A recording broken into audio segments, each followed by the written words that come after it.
ஆளும் திமுக அரசுக்கு எதிராக எந்த ஒரு எதிர்க்கட்சியும் இருக்க முடியாது என்பதுதான் உண்மையான கள நிலவரமாக இதுவரை இருந்து வருகிறது. அதிமுக, பாஜக போன்ற கட்சிகள் நாம் தமிழர் கட்சியை விட அதிகமான வாக்குகளை பெற்றிருந்தாலும் தற்பொழுது இரண்டாவது பெரிய கட்சியாக நாம் தமிழர் கட்சிதான் உருவாகியிருக்கிறது. மேலும் திமுகவிற்கு எதிர்க்கட்சியாக வர வேண்டும் என்றால் அதற்கு அடிப்படை காரணமே நாம் தமிழர் கட்சியாக மட்டும்தான் இருக்க முடிகிறது. இதற்கு தற்பொழுது திமுக நாம் தமிழர் கட்சிக்கு எதிராக பல ஆடியோக்களையும் வெளியிட்டு வருகின்றனர்.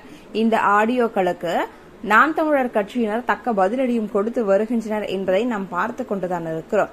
அந்த வகையில் ஆளும் திமுக அரசானது எப்படியாவது நாம் தமிழர் கட்சியை வீழ்த்திவிட வேண்டும் என்பதற்காக பல்வேறு செயல்களில் ஈடுபட்டு வருகின்றனர். அதிலும் குறிப்பாக தற்பொழுது சீமானை கைது செய்துவிட்டால் நமக்கு எதிரான தலைவனாக சீமான் வந்து விடுவாரோ என்ற ஒரு பயத்தினால் மட்டுமே இதுவரை நாம் தமிழர் கட்சி ஒருங்கிணைப்பாளர் சீமான் அவர்களை கைது செய்ய திமுக அரசானது பயந்து வருகிறது என்பதுதான் மிக உண்மையான ஒன்றாகவே இருந்து வருகிறது. ஏனெனில் கைது செய்தால் நமக்கு நிகரான ஒரு தலைவர் உருவாகிவிட்டார் என்று அனைவரும் கருதுவார்கள் என்ற ஒற்றை நோக்கத்திற்காகவே நாம் தமிழர் கட்சி சீமான் அவர்கள் எதை செய்தாலும் திமுக அரசானது தற்பொழுது அதை பொறுத்து கொள்ளவே ஆசைப்படுகிறது.